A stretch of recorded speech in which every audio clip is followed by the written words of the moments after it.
The greenhouse effect is a natural process. It happens when certain gases in Earth's atmosphere trap some of the sun's energy. This trapped energy helps to keep our planet warm enough for life to exist. You can think of it like a blanket around the Earth. These important gases are known as greenhouse gases. Without this natural warming effect, the Earth would be a frozen, uninhabitable place. So a certain amount of the greenhouse effect is not just good, it is absolutely essential for all life as we know it. However, the challenge we face today is that this effect is becoming too strong due to human activities, leading to an imbalance. As of May 2025, the impact of an enhanced greenhouse effect is becoming increasingly clear. The problem has certainly not diminished. In fact, the data shows it continues to be a significant global challenge. Scientists have been providing warnings about this for many decades, and their predictions are unfolding. The concentration of greenhouse gases in our atmosphere remains at historically high levels. This continued accumulation means that the Earth's average temperature is still on an upward trend. We are observing more frequent and intense changes in weather patterns across the globe. These changes include more severe storms, prolonged droughts, and unusual heat waves, affecting communities and economies worldwide. It's important to understand the difference between the natural greenhouse effect and the human-caused changes. The Earth has always had greenhouse gases, released through natural processes like volcanic eruptions and the respiration of living organisms. These processes were part of a relatively stable natural balance for a very long time. However, since the Industrial Revolution began a couple of centuries ago, human activities have drastically altered this balance. The primary driver has been the burning of fossil fuels, coal, oil, and natural gas for energy and transportation. This releases enormous quantities of additional greenhouse gases, particularly carbon dioxide, into the atmosphere far faster than natural systems can absorb them. Deforestation also contributes significantly because trees absorb carbon dioxide, and removing forests reduces this crucial natural sink. By 2025, the urgency of understanding and addressing this amplified greenhouse effect cannot be overstated. The scientific evidence connecting human emissions to climate change is overwhelming and robust. We have a clear understanding of both the causes and the potential consequences if we fail to act decisively. It is imperative that we take significant and rapid action to reduce global greenhouse gas emissions. If we continue on the current path, the impacts on our climate, ecosystems, and societies will become far more severe and potentially irreversible. Future generations will inherit a planet with even greater challenges. The time for incremental adjustments is past. We now require transformative changes across all sectors, driven by global cooperation. Transportation is a very significant source of the greenhouse gases that are warming our planet. In a major economy like the United States, the transportation sector is actually the largest single contributor, accounting for approximately 28% of the country's total emissions. This broad category includes the millions of cars that people rely on for daily commuting and travel. It also encompasses airplanes, which are essential for long-distance travel and international connections, but have a high carbon footprint per passenger mile. Furthermore, freight trains and large trucks that transport goods across vast distances also add substantially to these emissions. Reducing the climate impact from all these varied modes of transport presents a complex but necessary challenge that requires innovative solutions and widespread adoption of cleaner alternatives.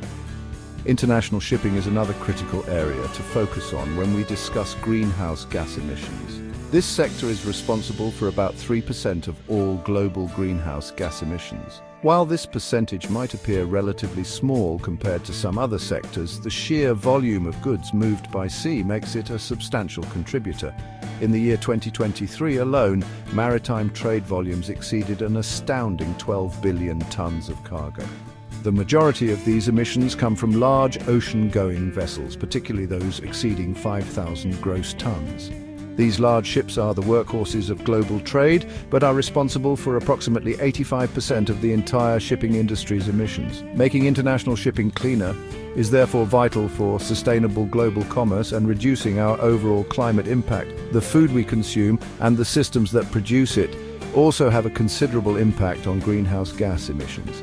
The entire food system, from the agricultural practices on farms to processing, transportation, and even food waste contributes to the problem. In a country like the United Kingdom, for instance, the food system is estimated to account for roughly 19% of the nation's total greenhouse gas emissions. A significant portion of these food-related emissions comes from livestock farming, particularly the raising of cattle and other ruminant animals for meat and dairy products. It has been observed that diets common in high-income nations often feature a high consumption of animal-based foods, which inherently produce more greenhouse gases per calorie than plant-based alternatives. Finally, the way we produce energy remains a major source of greenhouse gases around the world. For many decades, the backbone of our energy systems has been the combustion of fossil fuels, primarily coal, oil and natural gas, to generate electricity and power our industries. This process releases vast quantities of carbon dioxide, the most prevalent greenhouse gas, into the atmosphere. While some countries have made progress in decarbonizing their power sectors, such as the United Kingdom, which has roughly halved its overall emissions since the 1990s, largely due to shifts away from coal, energy production is still a dominant global challenge. A rapid and widespread transition to renewable energy sources, including solar, wind and geothermal power, is absolutely essential to significantly cut these emissions. Nations around the world are increasingly recognizing the need for collective action and are beginning to work together more closely to address the challenge of greenhouse gas emissions. A very significant development in this area is the plan established by the International Maritime Organization, IMO. In April of 2025, the IMO took a crucial step by approving the IMO Net Zero framework. This ambitious framework sets a clear goal for the entire international shipping industry to achieve net zero greenhouse gas emissions by the middle of this century. This is a landmark agreement because it transforms previous aspirational goals into a set of binding regulations for member states. The initial targets include reducing shipping emissions by at least 20%, with an effort to reach 30% by the year 2030, compared to 2008 levels. The IMO Net Zero framework is not just a statement of intent, it includes specific mechanisms designed to achieve its ambitious emission reduction targets. A key component will be the introduction of a global fuel standard that ships must adhere to. This standard will progressively require the use of cleaner, low-emission or zero-emission fuels over time. Additionally, the framework will implement a pricing mechanism for greenhouse gas emissions from ships that exceed certain established thresholds. If a ship pollutes more than allowed, its operators will be required to purchase remedial units or contribute to the IMO Net Zero Fund by investing in it. Conversely, ships that utilize zero or near-zero emissions technologies can earn surplus credits, creating an incentive for early adoption of green technologies. Innovation is absolutely critical for developing cleaner transportation systems, particularly in sectors like aviation, where emissions are hard to abate. A promising area of development is sustainable aviation fuel, commonly known as SAF. Major aerospace manufacturers like Boeing are actively working towards this, aiming to make all their new airplanes 100% compatible with SAF by the year 2030. Airlines are also setting their own targets. For example, Delta Airlines is targeting 10% of its total fuel consumption to be SAF by 2030, and has a longer-term goal of achieving a zero-emissions fleet by 2050. United Airlines shares a similar 2050 zero-emissions ambition. The potential of SAF is significant, as it can reduce life-cycle greenhouse gas emissions from aviation by as much as 94% compared to conventional jet fuel. Progress is also being made in other segments of the transportation industry through dedicated innovation. For instance, in rail transport, hydrogen fuel cell technology is being actively explored and tested. In April 2024, CSX, a major US railroad company, debuted its first hydrogen-powered locomotive, developed in partnership with Canadian Pacific Kansas City. CSX has plans to build an additional 20 hydrogen units and conduct extensive operational testing for at least a year. Similarly, the automotive industry is undergoing a profound transformation with the shift towards electric vehicles, EVs. Companies like BorgWarner, a major automotive supplier, are strategically focusing their business on components for hybrid and battery electric vehicles, aiming for the majority of their revenue to come from these EV and emissions-reducing products in the near future. Robust and well-designed government policies are absolutely essential for accelerating the transition to a low-carbon economy. Ambitious national targets, such as the United Kingdom's legally binding commitment to achieve net zero greenhouse gas emissions by the year 2050, provide a clear long-term direction. These kinds of targets send strong signals to industries, investors, and the public, encouraging investment in clean technologies and practices. Furthermore, specific regulations, like the new IMO Net Zero framework for the shipping industry, are crucial for ensuring that companies make the necessary changes to reduce their emissions. Effective policies can also play a vital role in supporting the research, development, and deployment of new, cleaner technologies through funding, incentives, and creating level playing fields. Technological advancements are providing solutions in many sectors beyond just transportation. In agriculture, for example, companies like John Deere are pioneering sustainable agriculture technology. They are developing autonomous drive systems for tractors which can optimize field operations and reduce fuel consumption. They have also introduced precision spray technology, marketed as Smart Apply, which significantly reduces the amount of chemicals, like pesticides and herbicides, needed to protect crops.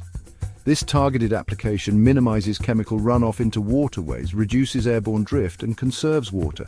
In the corporate world, technology service providers like Cognizant are offering sustainability advisory services.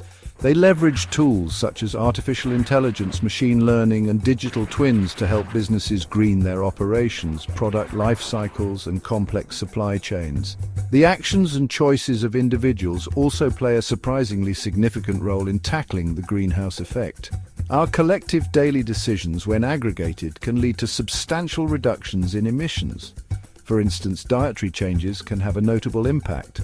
A compelling study conducted in Great Britain identified a group of households termed champion households, which constituted 3.3% of their sample, that successfully achieved an average 34% reduction in their food-related greenhouse gas emissions.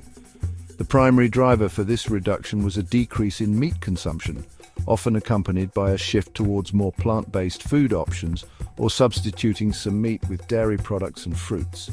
Making more sustainable dietary choices is an actionable step that many people can take. Ultimately, effectively addressing the profound challenge of the greenhouse effect requires a concerted and sustained effort from everyone. This is undeniably a global problem, and as such it demands comprehensive global solutions. International agreements and frameworks like the IMO's Plan for Shipping are indispensable for coordinating action across borders. Governments must lead with ambitious policies, industries must innovate and transform their operations, and individuals must embrace more sustainable lifestyles. We need to continue fostering innovation, rapidly deploying cleaner technologies, and supporting policies that systematically drive down emissions across all sectors of the economy. While the challenge ahead is immense, it is not insurmountable if we commit to working together with determination and shared responsibility for our planet.